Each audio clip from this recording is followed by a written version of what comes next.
If anytime somebody calls your clothes costumes, please correct them immediately. These are not costumes, these are clothes. Sherry Sahni, a Harvard University graduate in museum studies, and now the development officer at the Fashion Museum of Texas. There was a time where India used to be the richest empire, right? And it contributed to a quarter of the world's GDP. When we recall Bhagat Singh, we have those adjectives right there. It's beautiful how intentional presence creates history and makes differences. So draping of shawl that people do, it comes from India, but nobody ever gives credit for it. How the information is somehow misinterpreted or not in the right direction, and it just feels sometimes very sad. They always wanted us to feel bad about our own art, about our own history. It was a very calculated political move of being like, I am better than you. Like, I can take your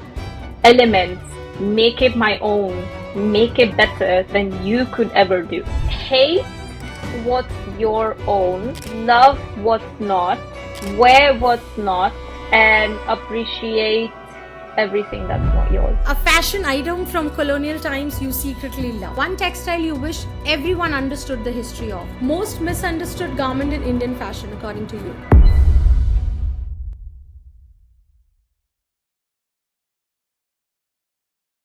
Namaste and hello to everyone. Welcome to India's first and only episode dedicated to image, presence, and style psychology. I'm your host, Ruchi Raj, a fashion technologist turned image consultant and founder of Poised Presence. We don't just talk fashion here, we explore identity, first impressions, and the art of intentional dressing. Today's episode is all about fashion history, and we dive into the fascinating exchange between Indian and British fashion during the colonial era, a time when garments were more than style statements. They were symbols of power, identity, and resistance. And joining me is someone who understands this history deeply, Sherry Sahni, a Harvard University graduate in museum studies, and now the development officer at the Fashion Museum of Texas, where fashion isn't just preserved, it's decoded. Let's dive into the fashion history of how colonial era inspired today's fashion, especially formal wear and vice versa. Now it's over to Sherry, and she's a very special guest to me because I met her at when I did my summer course at Harvard University, and then we just bonded together. And when we learned her roots are in India, it just became more special. And since then, we are connected, and we found this common cause to connect back again.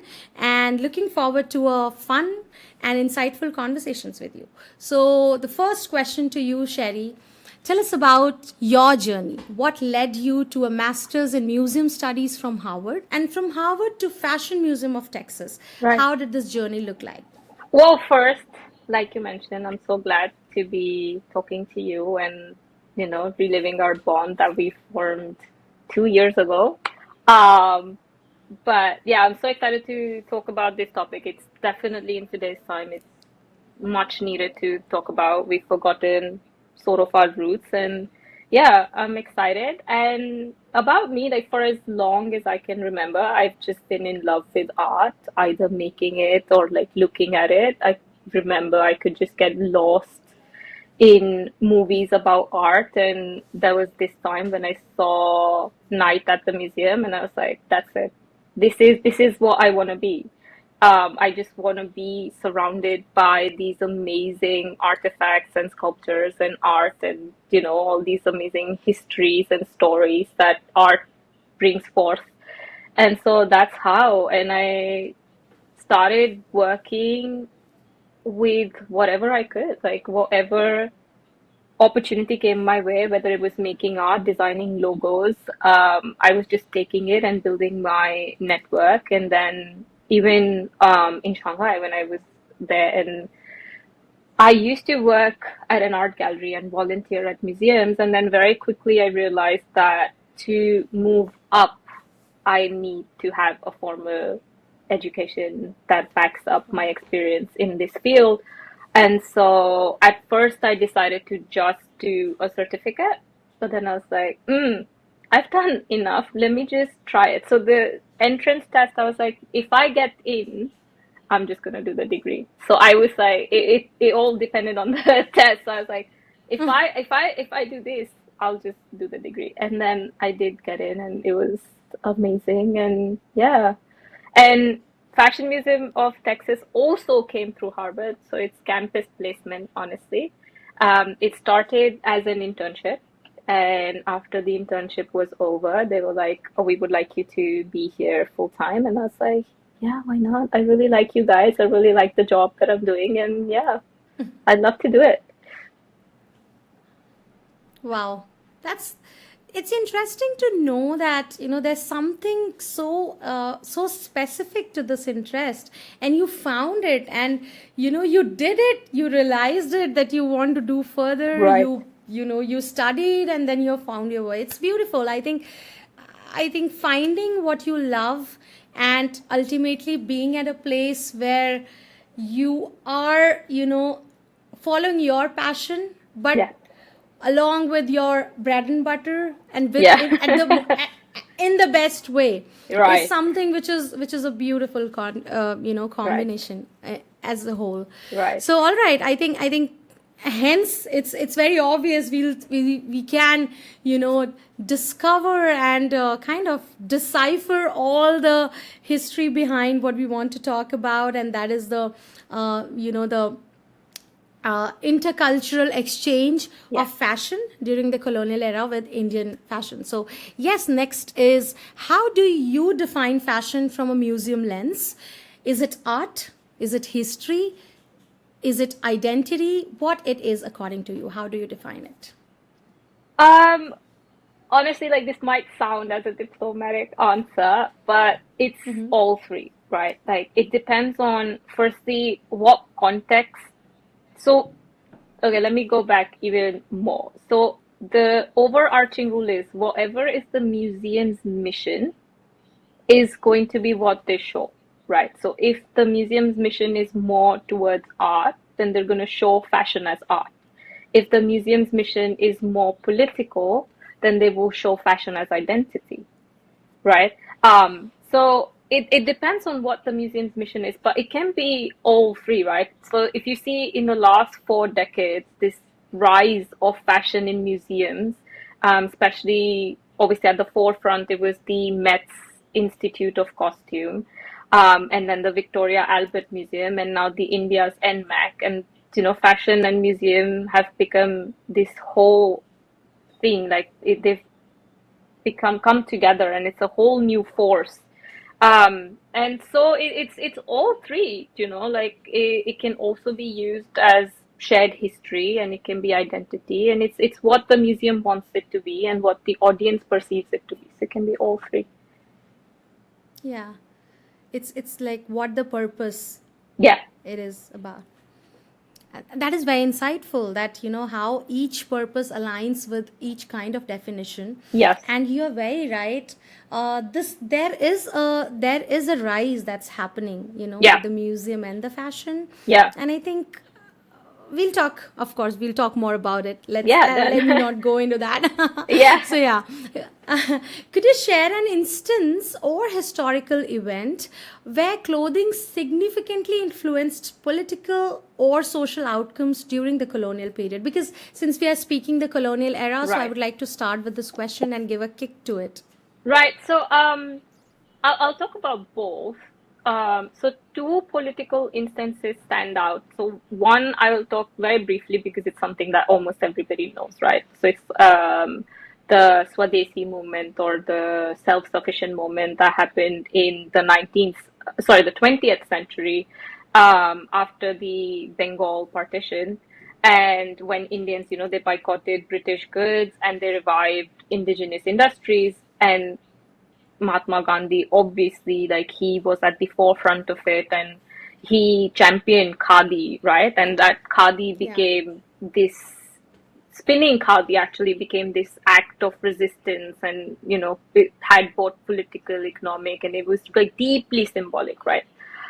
But this is something that almost everybody knows about. So one of the lesser ones that's not talked about enough is Bhagat Singh, right? Like him adopting this suit and tie and a hat, right? So when you see Bhagat Singh's pictures, like you almost always see him with this like really suave hat and like suit. And why is that? Like that was a deliberate and it was quite strategic thing on his part. So in 1920s, right? So before Bhagat Singh became really popular, the image of a freedom fighter, it was often associated with traditional Indian attire. So like, a kurta pajama or a dhoti. And so Bhagat Singh, he really wanted to change that and he wanted to challenge this image. And he wanted to show that revolutionaries, they weren't just like rural, uneducated rebels, but they were intellectuals who could match the British in every way. So it included appearance as well as ideology, right? He was really conscious of how media portrayed him. And so this suit and the hat and everything, it projected this confident, modern, and fearless youth that could, stand up to the British. And this sort of imagery also was done to inspire more youth to stand up and not let freedom fighters just be this older generation, right? Because Bhagat Singh was all about, like the youth needs to stand up. So he adopted this Western attire not only as a symbol of admiration, but like it was to show in that Indians are equal to them and they were capable of leading this modern revolutionary movement. So those are the two political ones that stand out. But with a social one, um, in down south, right, in Kerala, lower caste women, they weren't allowed to wear blouse, right? And it was a thing that was done by high caste people, but also it was supported by British. And so they did the revolution, right? We'll talk about it a little bit more later, but so early 19th century, this happened. It's called as the Chana Revolt, and it led these. I'm sorry if I butcher it, but Nadar women, and they insisted on wearing upper clothes that were similar to those worn by upper castes, right? And the British, they supported caste systems, right? Because they're like divide and rule. Divide and rule. And yeah, right. So this simple act of wearing a blouse, it became so profound and social revolution about dignity and gender and caste. And so this is a social instance that definitely stands out for me. Wow. Thank you for sharing all the examples, and it's beautiful to see that how even at that era and that time, it every step of even like putting up a layer of cloth was so intentional and well Right, strategically thought about, especially right, the social movement that you mentioned and Bhagat Singh, of course Mahatma Gandhi we all know, but the deep dive lens into Bhagat Singh's style and why it was like that, how right, strong of a message it communicated. right. The I think intention that's behind it, yeah. yeah, and it is, and the beautiful thing is that it got conveyed that way, right? When we Yes, recall Bhagat absolutely. Singh, we have that in mind. We have those Right. objectives right there. Yes, So it's beautiful how intentional clothing, styling, or anything, not just clothes, but how intentional presence, you know, creates history and makes right. differences. 100%. Yes, Definitely. So 100%. thanks a lot for sharing this. The power of communication that happened even in that era with the Right, help of the attires and the style that you do. right, So yeah, and I think of course you being an expert into fashion history and history as a whole is something which is like so intriguing for me to know more and more about each aspects. So let's right. now Um, jump into yeah. sure. Like I like to call myself more as an enthusiast rather than an Yeah. expert because I feel like I'm far from being an expert. There's Yes. so many amazing historians out there. So I'm more like an enthusiast. Yeah. On that journey, maybe. On the Yeah. journey of learning. Yes. 100%. Right. Yeah, I do agree. I do agree on that because it's like, that that thirst of learning and having Yeah. it in more and more is something that keeps you going and learning more. Yes. So Yes. that's something which it's very, I would say, humble, and I think makes a lot of sense. So let's go into a little bit of more details Right. of how, maybe talking more about style in specific. Right. So how did colonial rule begin to shape what people wore, both colonizers and the colonized? Like, how did it impact both ways? Maybe some examples or anything that you would like to share. Right. I mean, some Sure. So, sorry, no, yeah. no, no, go ahead. What were you saying? No, I was just saying that, yeah, some examples of garments or styles from that era were direct results of the cultural exchange. That is what we want to understand. Right, right, right. So of course, again, like the more well-known ones are blouse and petticoats, and the adoption of paisley, which the Persians bought for us, right? Like the buta, they got it for us, which we call buta, but the history of paisley is actually a cypress tree. And the Persians got it to us, and we made it our own, and then the British took it and they took it to Scotland, where the town of Paisley is known for doing it, but it's really not. It's definitely Indian, but it is really well known, right? Like these things are really, really well known. Um, so let's start about what the colonizers did, right? So British officials in India, right? They always wore European attire, right? Because they had this idea of an imperial divide. Right, like it was a very classist thing for them to do. But obviously, so dress codes, they were enforced in governments and clubs and public spaces to preserve this sort of imperial divide. And clothing, it was reinforced on like who was ruling and who was ruled. And so they always wanted to show this like racial and cultural superiority through their clothes. And but even then, right, like, so when they came to India, they always wore those wool coats. Like the red coat is like, every time you think of the British army, you think of that red overcoat, right? But it Yes. wasn't very suited for tropical climates, especially India. So they had to sort of adopt and like how to change it. And there were these scouts that were hired by the British government, who used to fight for the British government. And this instance is in this fantastic book by Tim Newark. It's called The Book of Uniforms.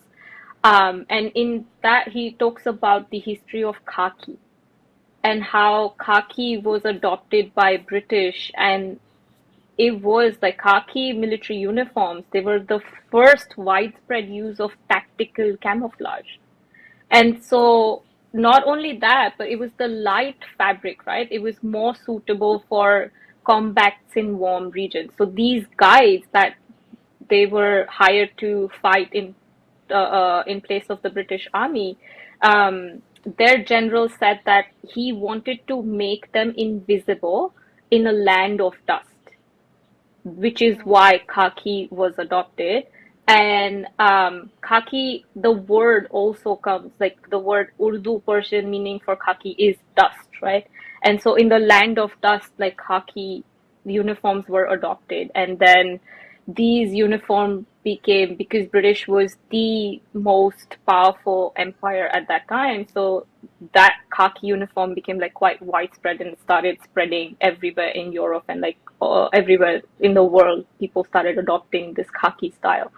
Um, and so this is definitely like one of those situations. And another one that people don't talk about enough is just draping a shawl.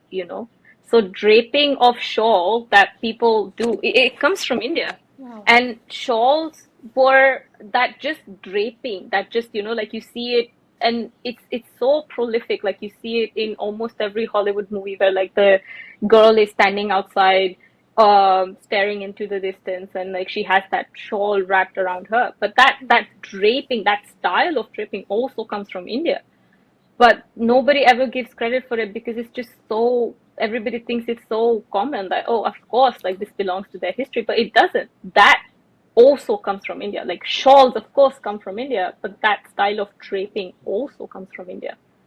And so that style of draping has it till today, like it inspires so many dresses and like styles of dresses. And you see the Scandinavian scarf, which I'm not even going to get into, but all of this, it comes from India, right? And then nobody really talks about it. So this was definitely, like this wearing European dresses, this became like a way for them to signal respect and civility and nobility. But this also created sort of like a cultural alienation, right? And so, like, Indians were told that they need to dress like gentlemen to be taken seriously, which is why there was a lot of influence on Indian fashion because Indians, and it gave a rise to like hybrid dressing, right? So, because Indians really wanted to combine Western tailoring with indigenous styles, like the bandhgala or the Nehru jacket, right? It's a Yeah. British cut with Indian formality, right? And so like new categories started coming up, which is called like the Anglo-Indian style, right? So if you watch some movies from that period or look at some pictures, especially in Kolkata, right? Like so Bengalis, they used to wear these long Nehru jackets with dhotis, Nehru jackets, yeah. Yeah, but with yeah. dhotis, right? So that's an Anglo-Indian style. So they started combining British influences with Western, with Indian styles, and they didn't want to let go of their style, but they still wanted to look, like the British. And so also like new styles of saris started developing, right? Like Parsis, they started modifying their saris. And it is actually widely believed that it was what's Rabindranath Tagore's brother's name? Satyendranath Tagore's. It was his wife who popularized the new form of wearing saris, which is with a blouse and a petticoat. Because before that, sari was just a single garment Yes. that used to be wrapped around. But it was her who, she really wanted to be um, westernized, and she started wearing this, and then she had a huge hold on the Bengali community. And so like when she started, it became quite popular, and now we still wear sari with a blouse and a petticoat.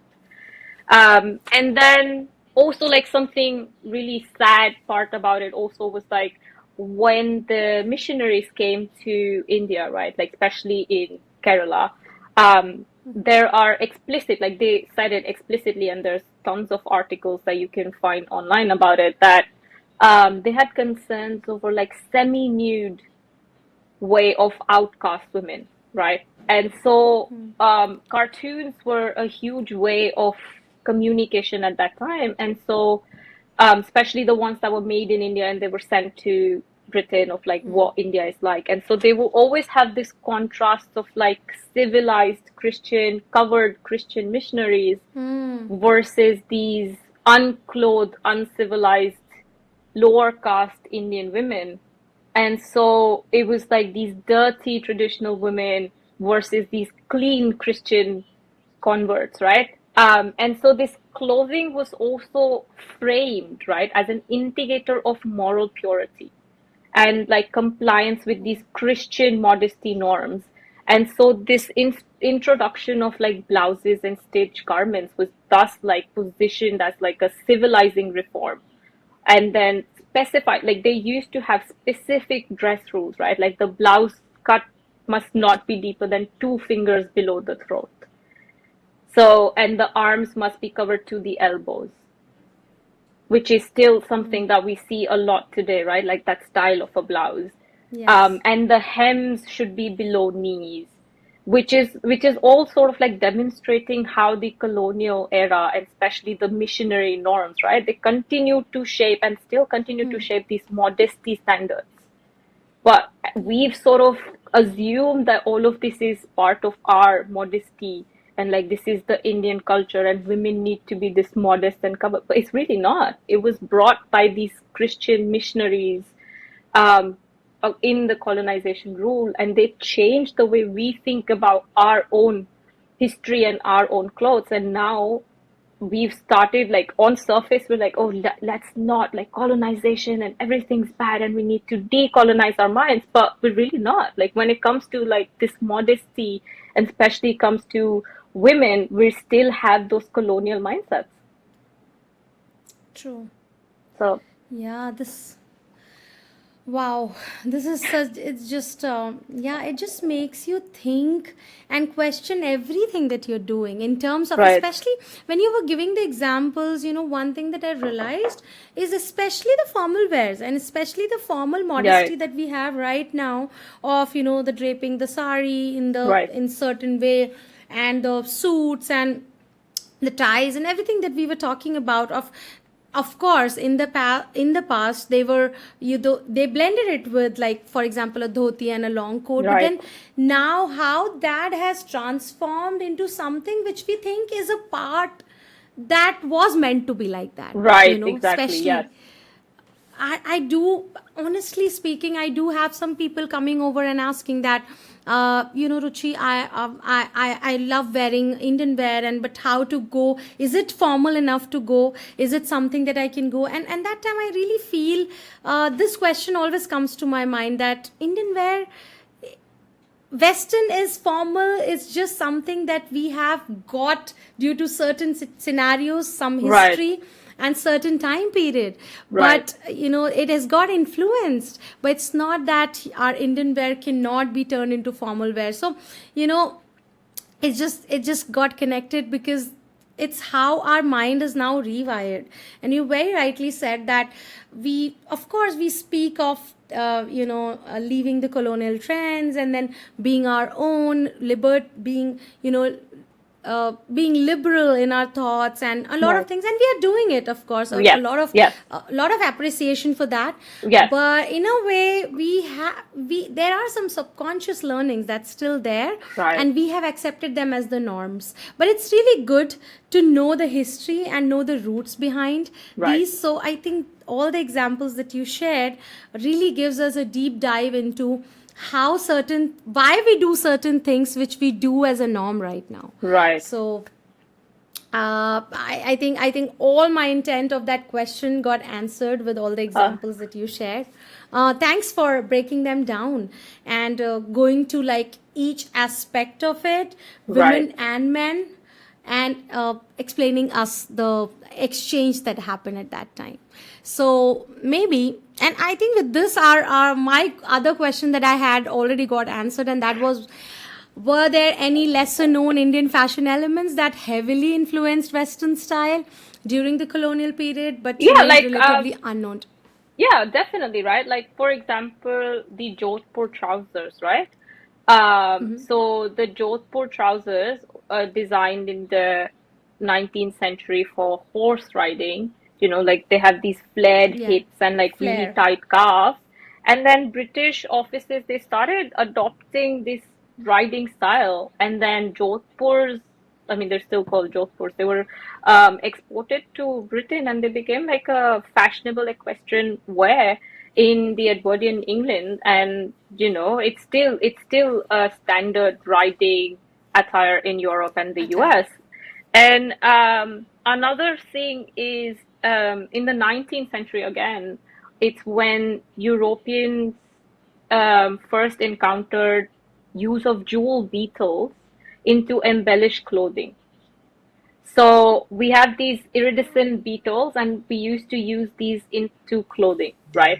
And then it gave birth to this specific sort of style of embroidery. And there were Wow. these, houses in India, and India started exporting beetle wing cases and, like dress panels and flounces, and they were all embroidered with these beetle wings. And this also gave birth to one of the most controversial dresses of all time, the peacock dress. And, because this peacock dress is the most famous garment, and it was worn by Lady Mary. And they say it was designed in Paris, but everything was done in India, and it took 2 years to make. And it was the workshop of Kishan Chand, right? Um, and it was then sent back in Paris for just finishing. And this Yeah. dress, it was embroidered with like gold zardosi, and it was imitating, peacock feathers because it was inspired by the peacock throne of the Mughal Empire. And this was this style of, and she wore this dress to a ball in Delhi to honor the coronation. And this dress, like, people were shocked. Like, it's so beautiful, and how? But it was a very calculated political move of being like, I am better than you. Like, I can take Yeah. your elements, make it my own, make it better than you could ever do. And so Yeah. this dress was this sort of like, yeah, I'll take your elements, your craft, which you do not know how to use, and I'll show you how to wear it. And so this dress, and not only is still one of the most controversial dresses of all time, like, of why she wore this dress. But even something like dyeing, right? Like dyeing of Yeah. cloth, it was taken from India.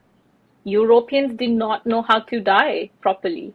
So there was this French sailor who took swatches of dyeing, and it's still available in a French museum that I can't remember the name of, but they're still available in a French museum, these swatches of dyeing. And so the art of dyeing also went from India to Europe.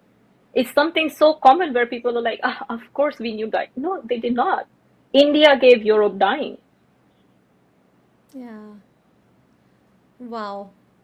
This Crazy, is right?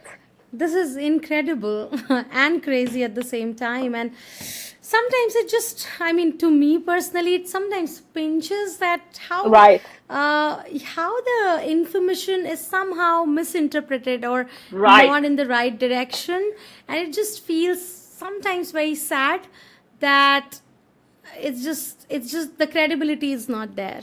Yeah, but this is So deliberate, right? Like, this is what they wanted us to do. Like, this is what they wanted yeah. us to feel. They always wanted us to Yeah. feel bad about our own art, about our own history. And there was a time where India used to be the richest empire, right? And it was the Yes. richest country, and it contributed to a quarter of the world's GDP Yeah. ages ago. But now we're just made to feel so bad about being Indian and our art and Indian till today. Like, so many times we look at Indian clothes and we think of them much lesser than its Western counterparts. So it's really sad, but whatever they tried to do, they became quite successful in it. Yeah, that's the exactly that's the pinching part I was talking Right, about, that it's still there somehow in the mind because that strategy got successful. right, However, I think one thing that I really feel good about is at least there are some things that are coming back to the roots feeling of many. For example, this year you would have seen that a lot of fashion shows of Louis Vuitton and where Indian art, Indian music, Indian prints were incorporated, and of course there were controversies on right. kodapuris and things, you're Of aware of course. it. So Yeah, but it's good to see. It's very, I would say, it's a satisfying feeling to see that how the art is at least now being recognized as at a global platform, and with controversies, without controversies, at some right, point in time we are getting that credibility. It's more like, right. and we as Indians have started to a lot of extent, I would say, have started feeling proud and good about our own art, our own style, Right, and our of course, own. yes. It has Yeah. definitely changed a lot in the last So couple years. And if somebody is really interested in learning about this more, there's a fantastic book by Jaswinder Kaur, and it's called The Influence of British Raj on the Attire and Textiles of Punjab. oh So wow. it's a fantastic book. I mean, there are a ton of books like that out there, but this is one that pops up in my mind. But like you said, right? Like, there's so much more that even Indians don't even know about. So, Know about. for example, like, while you said it, something that came to mind is the Madras check, right? Mm, So Madras the check is it's a huge part of like Ivy League uniforms and like this preppy style. But it came from Madras. And again, like, so I can see from your face that you did not really know about this. So um, I remember reading this in an article like about 2 years ago. The article was something about how the Madras check became a preppy style essential, right? And so this check fabric from Madras, which is of course now Chennai and Tamil Nadu, it was adopted by Yale. I actually forgot his full name. So the person that Yale University is named after, right? So he used to be the governor of Madras at that time. And Oh, so, wow. this grid is a really powerful symbol for, or used to be I actually don't know much about their culture, and I'm really sorry, but I don't know about much about the contemporary culture, but I know that it used to be a really huge, powerful symbol, this grid pattern, right? And even the deities, right, in the temples, they were clothed in these check fabrics. And so, which is also one of the reasons why East India Company chose Madras for because of these handloom fabrics. And so when the Dutch reached there, they started trading this calico cloth, which is also the calico trade law that came. We're not going to get into that, but this is how, and it led to this mass production. And then when the Arabs took it to Mecca, they started making it with indigo and turmeric. Like they started dyeing it with indigo and turmeric, which wasn't very stable. So every time they would wash it, it would bleed, which is where the term bleeding Madras comes from. Oh, wow. Um, Yeah. Right, so this is where it comes from. And then it was also taken to Africa. And then for African, I think, Kalabari community, it became like a very auspicious. And every time a newborn was born, they would give it to them. So it also became a very auspicious community, became a very auspicious part of their lives. And but when Yale started wearing it, like he took it to the US, he started wearing it, and then very quickly this Madras check got adopted and became a huge part of, the Ivy League community. And if somebody is a fan of Mad Men, there's a lot of suits in Mad Men that are made out of Madras check. So you can still see it like since nine so like after 1950s it became like an absolute staple in the Ivy League students wardrobe, and you can still see it used till date, but Yeah. we just don't know it's the Madras check, and its history is in India. It's Yeah, it's very exciting, honestly, for me. And when you were saying, I was actually recalling everything in my mind. I mean, the pictures Right, were like so crystal clear when you were speaking, right, and it just felt like an awakening. Oh wow, yeah, you're like absolutely right. It's the right. same. The inspiration is so much close to the same grid. It's almost similar. So, No, it's wow, not similar. this It is it. It is it. It is yeah. like the Madras check. It was taken. So like they would say it's inspired, but it's really not. It's copy. They took that Madras cloth and just put it in suits. That's all they did. Wow, that's no. Thank you for sharing. I think this is a very interesting, most unknown and underrated thing I have heard so far about Indian Right. prints, of how it got globalized, but Right. without sad to again say that without the due credits and the due recognition. Right. But it's really great to know about this. I mean, I'm very happy that you shared. Thanks a lot for sharing this in so much Of detail, course. giving the examples.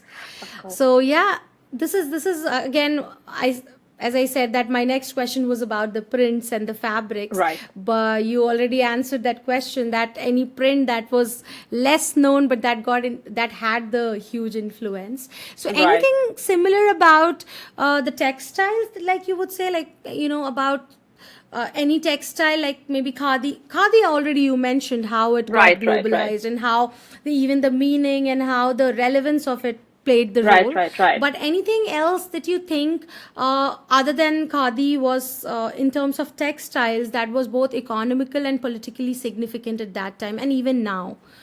So many, right? Like, so of course, the Indian muslin, which is again very well known, the Dhaka muslin, as it's also called, it was one of the Mm-hmm. finest muslins out there. And at one time, India was exporting so much of it that it was pretty much emptying Roman coffers and the British coffers because that's all they wanted to wear. And so in the British, when they moved here, they decided to destroy that industry completely. And even though when this, and it's another one is like chintz, right? Like when it was a dominant Chins. trade item, right? But it was perceived like unsuitable for European market. And so the Indian artisans, they had to adapt to European aesthetics, right? So everything that used to go to European market had a white background. This white background is not something that's our own. Indian traditional, everything that you see always has Ah, a ton of colors, and it's like yes. comes Vibrance. from nature and these geometric prints. But everything, like if you look at patolas and bandhani and dhariyas and like these traditional art forms, everything has a ton of colors. That this white background thing and color on a white background is a very European thing. And so they had to, like change everything to the European market, and they had to change the traditional Indian colors and make it more pastel and make it more subdued, right? And so even the symbols, right? So the flowers, so the lotuses became changed to tulips. So they had to change lotus symbols to tulips, right? And then they started combining Islamic and Chinese prints, like Chinese things from Chinese ceramics, and they started putting them into these designs. So everything that was imported from India, um, exported from India, sorry, it had these sort of different sort of influences, but like Khadi, of course, and Muslim and block prints. So all of these prints, they were really, really popular in Europe, and so popular that it was draining their treasury. And so they had to start putting ban on all of these things. Wow. And they destroyed a lot of these things, but some of them still survived, right? Like block printing, the Bagru print is still really, really popular till today. And it survived because of these amazing artisans who persevered, and they had this resistance, and thank God to them. And like we still have this history with us, but if it was for the British, we would have completely lost everything. Oh, yeah. That's anything, any of the prints or things that doesn't now. I mean, because of the ban and political reasons, are not now not existing, completely out of existence. Anything Right, in the your mind Dhaka that muslin, it doesn't exist it anymore. does? Oh yeah, yeah. The only way you can see it is in British museums. Like the British only museums. available things are in British or Canadian museums, so British or their colonies. So that's it. Like it's gone now, completely gone, and it's Yeah. considered one of the finest Most woven fabrics comfortable. ever. Yeah. So Yeah. it's gone though. Yeah, and any print per se for that is not into existence I that you could think just recall of. I got mm, curious. well, I can't think of prints per se because a lot of prints have been revived because, the royal Yeah. families kept their costumes and they put it in their Hmm. museums, in their palaces. And so a lot of designers took um, inspiration from there and they started putting it in their design. So I can't, not on top of my head, I can't really think of anything. Yeah. No, I just got honestly I got curious. This is off the podcast, but I No, got no, curious that is not there at all, anything. not at all.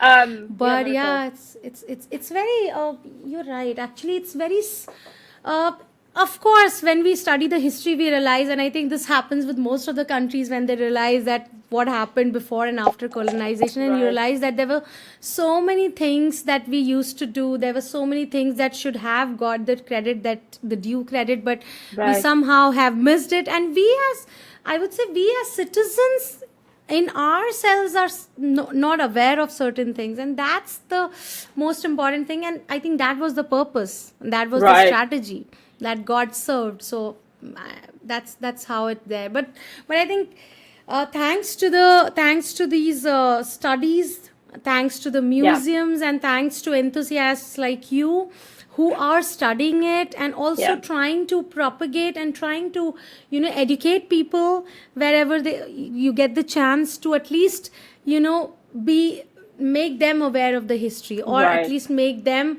uh, for of course everything can't be taught, everything can't be educated, but at least Right. where anything is relevant, where it could be True. done, giving those 2 cents. I think thanks to all the people of history, I would say, who are, historians and enthusiasts, I think we all are able to at least know the past, we know the heritage, know the culture, know the hidden things that's not there, Right. know the extinct things that were there, and Yes. feel good about it, of course.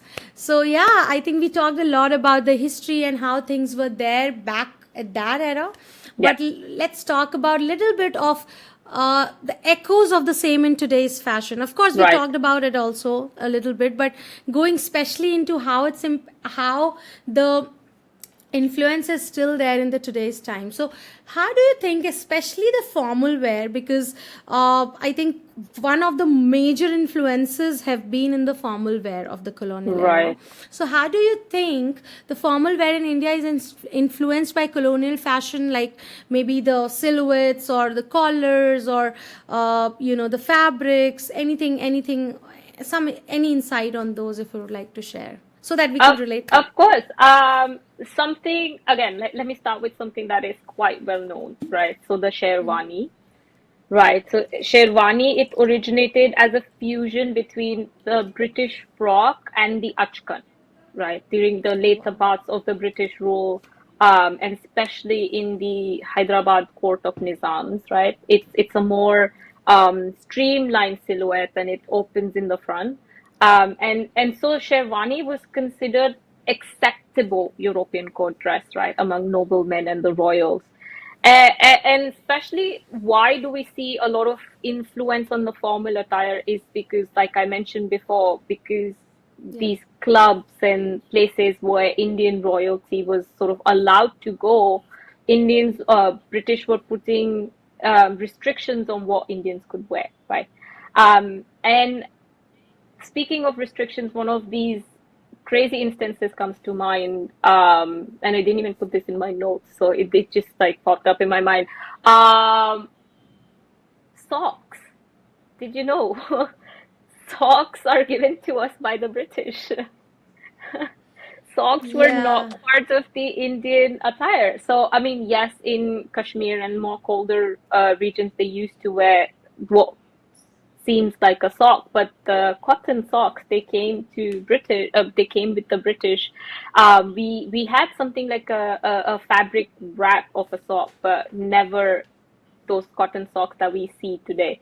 And this happened because the Prince of Wales, he was visiting India, and he saw the military troops greeted him with bare feet. And he was appalled. He's like, what is this? And why are they not wearing socks? And that's how socks became a very important part of like formal attire, and Yeah. especially in clubs Wow. because the sports uniform was really, really British, right? Like with cricket and tennis and so on. And socks was part of European fashion and European aesthetic. So that's how it came into our formal attire.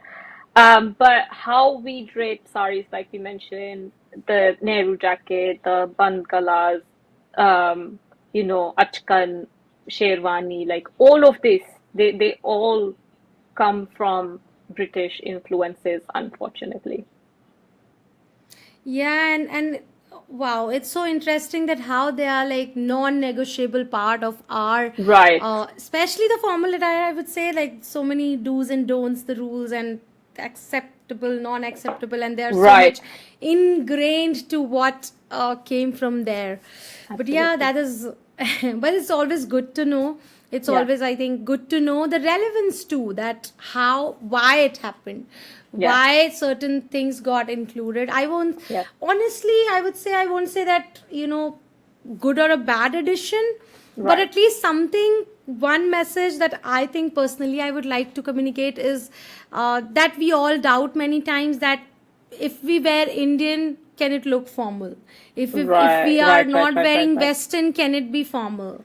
Right. Absolutely, it can be formal. It's just that it's Yeah. just that we have been trained that way. The mind has been trained that way. That only the Western, uh, the most formal wear is the Western wear. True. So Like I that is think one one of thing. my favorite type of people are these mothers of graduating students that wear saris to their graduation, right? Like whether it's in the UK or it's in Canada, or it doesn't even matter if it's Ivy League school, right? Like especially when I was graduating, I saw so many saris everywhere, and I was so proud of it. I was so happy to see it, and it gave me this sort of like nostalgic feeling of, you know, being in India, and it's great. And I love that they're reclaiming it and showing the Yeah. world that Indian formal clothes are 100 acceptable as formal clothes. And I just want to say, if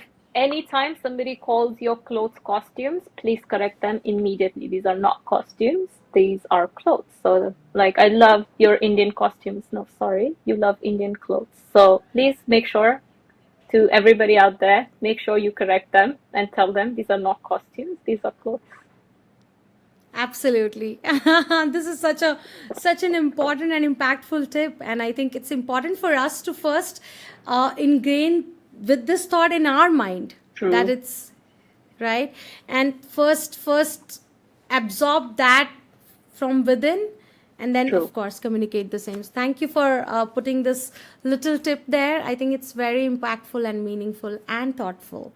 So but after after all these conversations, Sherry, I think it definitely now shows. I mean, of course we know, but with all the examples, it's very much evident that the it's really important and good to know the history behind Yeah, why certain things and why not certain things. And that not only adds to the confidence of belonging to a certain country, yeah, but that adds a lot of intent to your dressing too. When you're dressing, you become more intentful. It's everything is very thoughtful. When you pick certain thing, you know why you're picking it, when you know the true. reasons, the history, and how it came, right? Yes. So just a little, maybe 2 cents of yours in this, that what according to you, like, can awareness of fashion history influence ethical choices in today's fashion industry? If so, how? Any, in your way, if you would like to just give us a little idea on that. Um, I think 100% right. And especially, for example, right, like with this fast fashion becoming so an extremely common part of our lives, we've forgotten. Like if you think about our grandmas, right? They always used to wear and purchase things because with that mindset of them being hand-me-downs, right? Like, oh, my daughter-in-law is gonna wear this, or Yeah. oh, my daughter's gonna wear this, and I'm gonna make sure like this goes. So they used to invest in these amazing Indian textiles, and we've sort of stopped doing that, and we've become these sort of people who always want cheaper alternatives to our own textiles, and that's giving this market to people that don't deserve this market of recreating our textiles and almost butchering them, and like appropriating it because we don't respect our textiles enough. And this has been historically, like for British were here for over 2 centuries, and it's been ingrained in us that we shouldn't respect our Indian textiles, but we really need to, and like stop. At least what I've recently started doing is like once a year I would set apart a budget to invest in a good Indian textile, and I would slowly, I'm starting to rebuild a collection, right? So once a year I'll purchase this really expensive piece of Indian clothing that I want to keep for me and, maybe whoever comes after me. And it's a very conscious decision on my part, and I hope that more people start doing that. But also decolonizing our minds, right? Like decolonizing our fashion and understanding that we've been put forth these Eurocentric beauty standards, right? I honestly, like, one of my crazy pet peeves is just like when people wear lenses, right? Like those blue and green, and why? We have gorgeous, beautiful eyes, and why are we doing this to ourselves? Why are we still adopting these Eurocentric beauty ideas, you know? Um, and a lot of it, like respect of our skin color. Um, Although this is not fashion, but it sort of is, I think, you know. Yeah. And these ideas of modesty and why this is not part of our culture. Like, love your skin, love your hair, love your eyes. Like, we're gorgeous. Indians are considered beautiful, and we need to respect that as well, right? But yeah, like, definitely making ethical design choices, right? So, like, for cultural ownership and avoiding appropriation of our own clothes, and celebrating diverse aesthetics, traditional, right? Without making sure that we're sort of making them exotic. Like, you know, like, why are we making our own culture exotic? So it's Yeah. definitely something I feel really passionate about. Sorry. No, it's I just went into the flow when you were speaking that definitely it's a lot about mindfulness too. So with all the insights that you shared, uh, I believe definitely understanding the history, understanding the reasons, understanding Yeah, the root causes yeah, can help, you know, us being more mindful and right. ethical towards our Yeah, choices of yeah, even when we know that rich heritage, when we know the richness, when we know the 100%. efforts, when we know that you know how incredible that is. Of course that the you know the purchasing decisions and the ethical choices can uh, get a kick. So yes, I mean, this is something which always interests me when I studied fashion at NIFT. So, we had this subject called, which was dedicated to history of fashion. And whatever you mentioned, of course, we studied a bit of it, not that much Right, into detail, but right, right, it right. always intrigued me, and I always felt.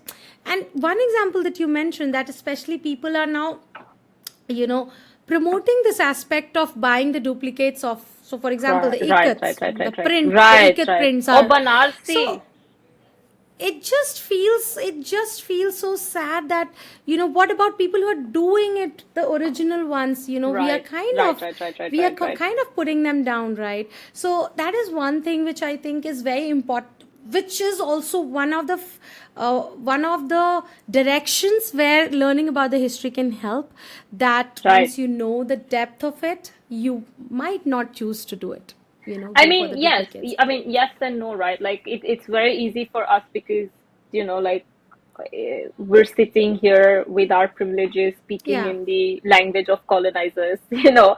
And but my message would be like, if you can sort of stretch your budget and afford it, like, I would suggest, please do it. Then please try not to buy the imitations. But if you can't, then I completely understand it as well. But I see a lot of people that I know can afford it and still choose to spend their money on, you know, foreign brands rather than spending it on Yeah. Indian textiles. That's like my problem. Like, if you have that privilege of buying it, please do it. Yeah, yeah, and promote the homegrown brands, and of course, people who are putting the 100%. effort in preserving the culture and the Yeah. richness of it, Yeah, right? But 100%. having said this, there's one more aspect of where you said that, where you said, and I do agree on that, that sometimes, you know, India is full of vibrance, colors. Yes, Our yes. art and craft is so much about colors, you know, Yeah. but now because of course, the Eurocentric influence that you mentioned is something that we all are, and maybe, you know, be that the Korean influence of being into the pastels, or be it Right. that just wearing something like, you know, very subtle and light. It is something which is with our Indian skin is full of brightness and Right. full of luster. we Yeah. we look gorgeous when we wear colors, we look Yes. gorgeous when we have 100%. vibrance. Yeah. But somehow it's just that the influences impact us and we stop doing it. And that Right. is one of the things which, as an image consultant, that's the first thing that I tell people, that don't shy away from wearing colors. They are never out of trends. They can Right. make you feel good. And Indian skin is, especially the hairs and the texture, is meant to be and feel vibrant with the True. attires Yeah. and Yeah. with our clothings, right? Yeah. Yeah. So that's one thing. But yeah, I think all the things were really interesting that you shared. Good to know and good to explore on further if anyone wants. Yeah. So yeah, and with this, I think we go to the final segment, and this, which is about a bit about your personal takeaways, and maybe wrapping it up with a little rapid fire, which is more about your personal choices and your personal viewpoints to certain things, right? So what this is just a brief which I would love to hear, that Yeah. what is your personal takeaway when you look at fashion through colonial lens? Maybe 2 3 adjectives, or just like a sentence in one word, anything that you have from your lens, particularly from Uh, your point of view. um, hate what's your own, love what's not, wear what's not, and appreciate everything that's not yours, is what will be my take of fashion through colonial lens. Wow, that that says everything.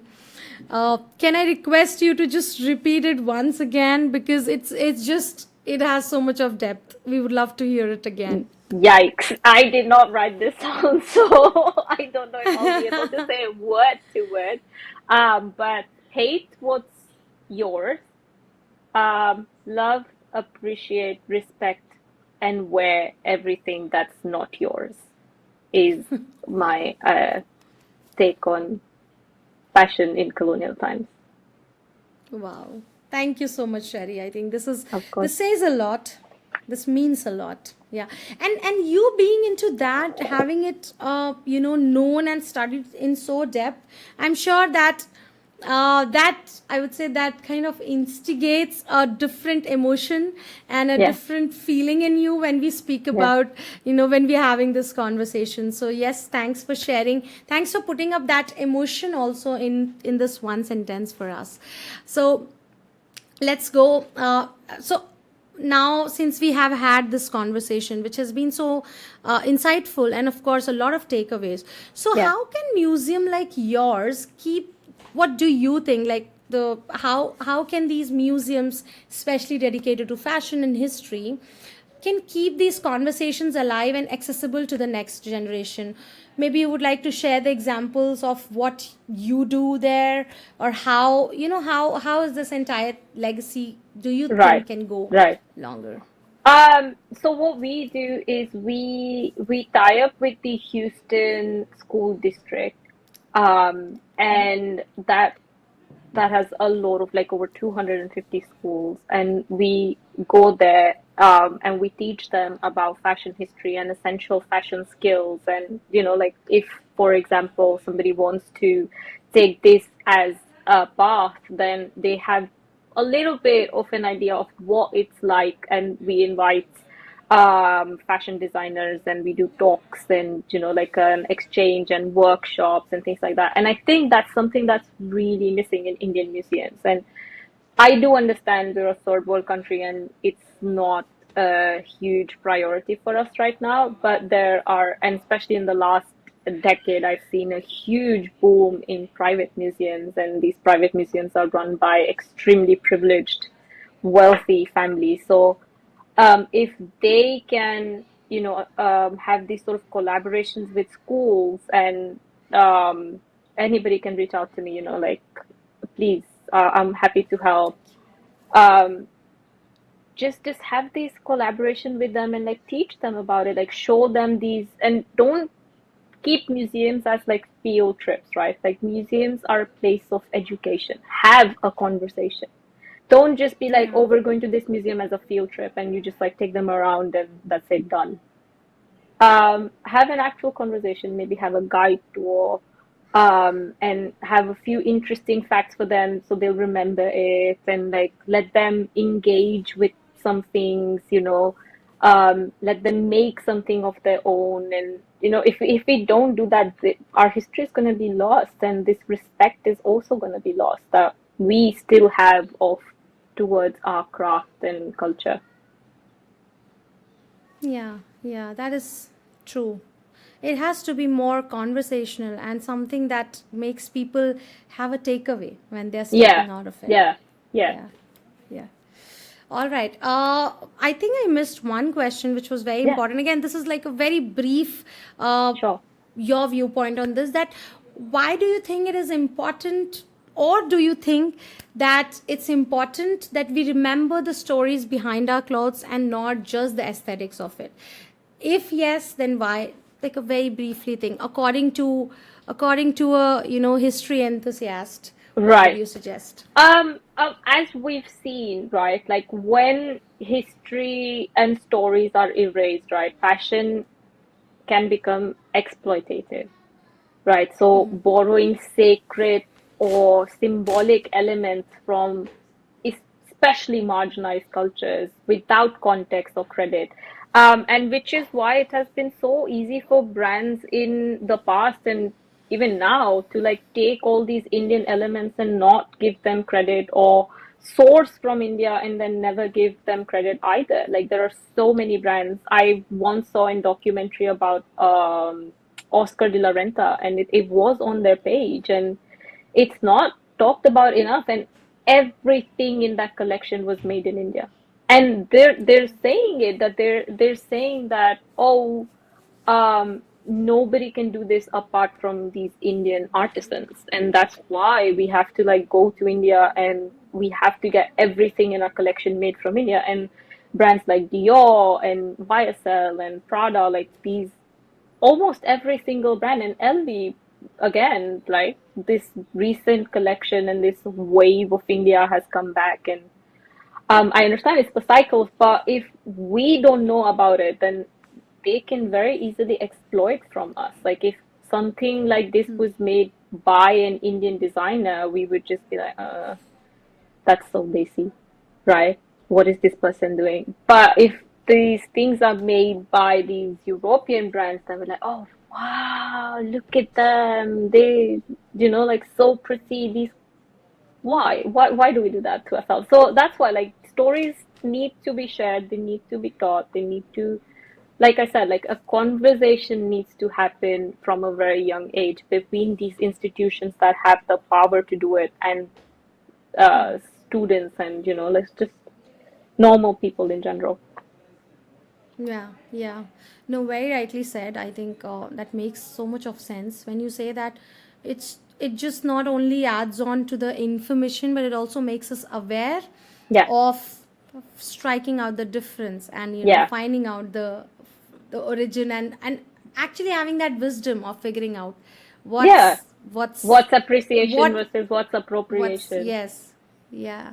So yeah, if fashion is storytelling, what story do you hope we keep telling from this era, especially the colonial era that we talked about, The according to story you? of, I mean, there's so many stories, right? But the story of how, if we let people in power destroy art and have this sort of hold over people's voices and art and culture, that we will be losing our history permanently, and losing ourselves permanently, and losing our culture. So we need to hold people in power. um, we need to tell them and let them acknowledge whatever they're doing, and make sure that, you know, we appreciate and continue to love our heritage and culture. Yeah, thank you. I think that's so much on spot. True. So, as a museum professional, Yeah. I know you shared this that education institutes should adapt more of conversational strategies and conversational tours to museums. So, but is there anything that you would like to share the same for the creators, especially content creators, or anyone who is who are the ones who are educating the audience of how any tips or any strategies that you would recommend to effectively communicate the complex histories behind everyday clothing, any ideas or maybe anything that you would like to just give away for Well, us? for one, I would ask them to read more because I've seen so many times there are so many content creators who claiming a ton of things just for the sake of, rage baiting or whatever. And you're like, these facts you don't realize, like you're responsible for shaping so many opinions. So please go read more. Tell them about these books. Tell them in short content, like just in short 15 seconds, be like, oh, by the way, you see this print? It's Indian. Oh, by the way, you see this symbol? Also Indian. Oh, so educate people. Don't need to make it anything about, like, it doesn't have to be quite serious, right? Like, we can't change what happened. Don't need to make it Yes. religious or political. I think we Yeah. need to start to distinguish and, um, take it out of like this political environment and just be like, okay, this happened in the past, it's gone, we can't change much about it. But you see, this was the effect, and now this is how we can change. Like, we need to come out of the past in the sense of like we can't keep blaming it. It's done, it Yes. happened, but what do we do What's now that, next? yeah, what's next? How do we make it better? What can we do? So we definitely need to, stop blaming the past, start living in the present, and start planning for the future. Wow, that Yeah. came out Yeah. way more poetic than I expected it to be. I'm gonna give it back to you. The clip that you said. That was no, you have actually used a couple of poetic statements before also, and I was wondering that, and I was like, wow, she has that talent of rhyming things up randomly. Right. I was, that's you should give it a thought of Oh, giving maybe. one-liners. Maybe, yeah. Yeah. You never Yeah. know. I might be the next, you know, content creator. Oh, you're gonna it's gonna be really fun and interesting if you're gonna do that, trust me, because there's so much Honestly. so much to know on this Right. aspect But especially. it's so much Yeah, work. So, I I know. mean, credit where It's the credit's need of the due. So, hour. yeah, I understand. But yeah, The I'm thing is more that happy it's to collaborate than do it by myself. So, no, and I think that's important too, because for right, content creators too, right. it's very important that you collaborate with the right and That's true. the appropriate professionals Yeah, or the relevant individuals for that. So and I yeah, think the one thing that you mentioned is it's very important to read and be well informed before you're giving out something. true. It's so important because these days the short like the short span content is going so viral, and that short span things can get misinterpreted. So it's important 100%. to be very mindful of what you're saying in Yeah, those like 15-20 seconds. yeah. So yeah, I totally agree. So yeah, I think Sherry, we shared a lot, and thanks for talking for so long, and I'm so sorry for making you talk so long, but I No, no, think no, not at all. It was every so fun. it just went so smooth. Let's wrap it up with a quick rapid fire. Right. We'll just go quickly with few questions. Let's do it. So it's the music is the museum edition for you. So a fashion item from colonial times you secretly love. Nehru jacket. I'm sorry, but I do think they look really, really nice. I do think they look quite nice. And the bangala as well. Like, I absolutely love them. Wow. You're from you got married in Jaipur. Jodhpur, right? No, I Jaipur. am from Jaipur. Jaipur. Yes. Yeah, you're from The Jaipur, pink yeah. But you city. Yeah, but Sherry now stays. Sherry doesn't stay in India right now. I haven't stayed She's in a very long time, but home is home, right? yeah. Yes. And that's what I love about you when I met even at Harvard at that time, that Yeah. you have been staying in Shanghai for longer time now, but Yeah. I was, and I remember that thing that you mentioned, that what, I want to, but it's tough for me to speak in Hindi. But even when you were speaking at that time, I could see that you still are aware of certain things that's happening Yeah. here, and you Yeah, are of course. aware of the, yeah, and that awareness was something which just made me very much instantly connect with you, honestly. That it's fine to accept that, of course, the language and things come with the habits, right? But Right. having said that, it's not, you were connected to the roots in the Right. real way of being aware of things. So Yeah. I think that is a beautiful part about you, just something which Thank I you. admired secretly. Thank you so much. Well, it's Yeah. not tough for me to speak in Hindi, and I love Hindi, and it's just that if I meet strangers, because now that when I try to do it, that I've been made so conscious about it that I just feel, oh, maybe I don't want to do it, like, but once I get comfortable, like I can go Yeah. back into my things. But obviously, like I said, home is home. I love home. I love so much about India, and I absolutely love it, and I try to promote it as much as I can. No, thank you. I think everything that you mentioned is so much more, so much valuable as a contribution to Yeah. know about our culture and to know about the history behind everything that we do today, Yeah. especially in that aspect.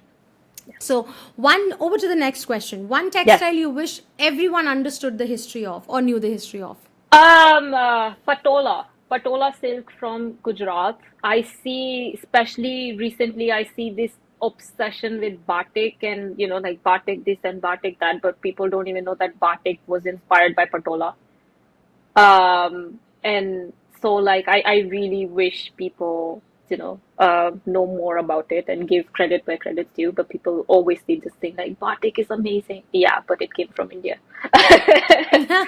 Yeah, yeah, of course, of course. And with the conversation with you now, one thing, one print which I wish everyone know the history of is the Madras check print. Check. Trust me. Now that Fair. that is something which now is something that I wish I can communicate wherever I can, because that's a very interesting fact actually.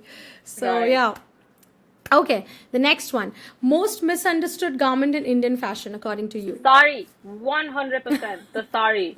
We need to stop reinventing it. We need to stop. We just need to give it the respect it deserves. We need to stop associating it with a negative connotation. It's beautiful, and if I could, I would wear a sari every day. Yeah. And yeah, and sari is like so beautiful in its Gorgeous. natural way.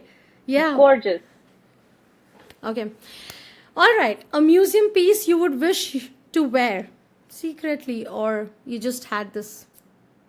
There's actually this white and gold Peshwas in the Victoria and Albert Museum in London, and the minute I set my eyes on it, I was like, wow, I wish I could wear that.